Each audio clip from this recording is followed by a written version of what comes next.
Hi guys, and welcome back to the channel.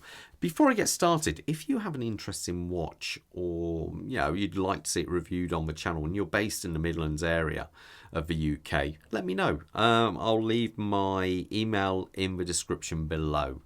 So anyway, today we have the new release from Ikepod.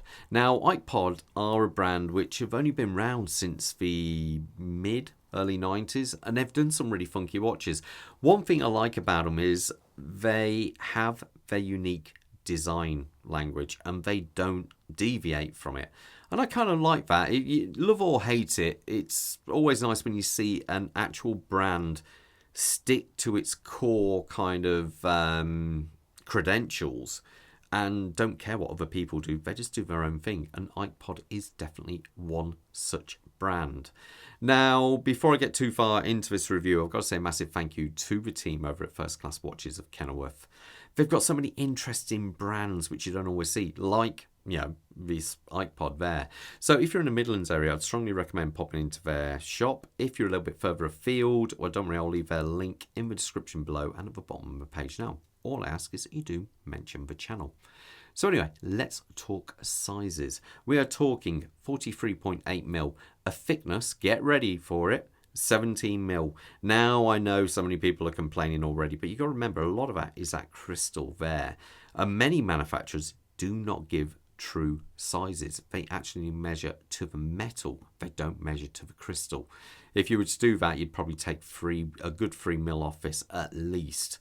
And but there you go. The lug to lug, so where the bracelet actually fits in here, because we know it's round, so we know it's 43.8, but it's actually smaller. It's 35mm, I think, this point to this point, making this watch, even though it's larger, feel like a much smaller watch on the wrist. Now, the bracelet on this, which we're going to go into more because there is also a strap available, is 23.5mm. Now, the dial is exquisite, and it's one of the things which really makes this watch interesting. I believe they were all designed by an Adrian Buchmann, who basically came up with this funky design. Now, I think there's something like 6 or 7 different variations of this watch available. Some are limited, some are not, and this is the non-limited, but I do think the blue looks absolutely superb. Now, it may look like the dial is a real bulbous affair, the way it protrudes out in the center, but that is an optical illusion, because what it is, these holes are, well, the recesses, I should say, are bigger in the middle and slowly decrease as they go out to the outer edge, giving that impression that the dial has been stretched out almost like it's going to explode. And that's the kind of beauty of design. If you get it right, it just, you'll look at saying, you like it, but you can't always explain what it is you like. And that's one of those things when you've got something which is well designed. I like the fact there's zero script, no hour markers, no minute markers, nothing on here. Even down to the Ikepod logo is printed on the backside of the sapphire crystal there. And that is just a really nice way of doing it. It's very clean and it just looks really good. Now, the hands on this watch, you do have brushwork to them. There is loom on the hour and minute hand, albeit it doesn't last particularly long. So, it's not really a dive watch. It's not meant to be, but it still does look good. If you want a bit more loom, a couple of the other models have like a ring, like a chapter ring around, and they're actually fully loomed on them, which does look quite good. It actually aids you being able to see what the time is at night, because simply you can see the minute hand across that. Now, some might be complaining that I can't really read the time very well, and that's true. To be fair, it's not the kind of watch you buy, if knowing exactly to the second what the time is. This is a real design statement of a watch, and I quite like it for that. Now, when you think Panerai do something very similar, they just have the actual 5, 10, 15, 20 minute markers or hour markers, and you have to kind of guess in between where it is. It's just one of those things, but I think it does look good. Now, as we've said, this sapphire crystal is huge and it looks really, really good. There is hour coating on there, and it did do a pretty good job while I was outside taking the pictures. So as we come past that, we've greeted with this absolute beast of a case. Now I say that, but it doesn't feel heavy because this is all titanium. Even the bracelet, it's incredibly light in fact, and it does look really, really cool. As we come round here, we have a screwed in matte finished crown. Now there is only I think it's 50 meters of water resistance to this, so it's not a dive monster. But as you can see there, crown is out and it does screw back in. You could have got away really with a non-screwing crown, but the reason they've done that I'll get into in a second. As we look round the back, we have an interesting arrangement on here. We have a small tiny aperture where you can see the balance and the weight when it's spinning. And there's a little bit of writing here, but there is this strange thing back here.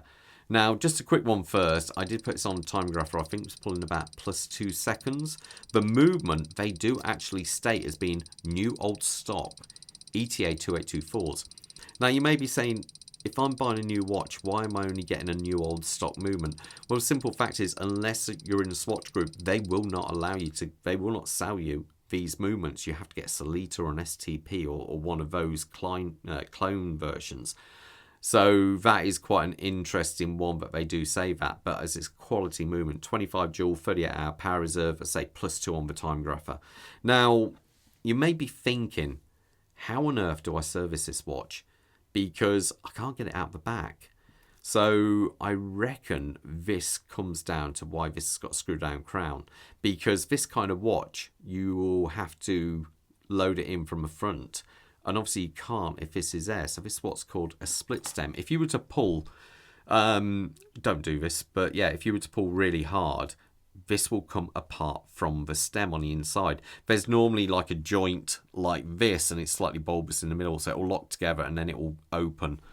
And that's what's called a split stem, and that's how you get in. You can then get to the movement by pulling it out the front, so it is quite an interesting look.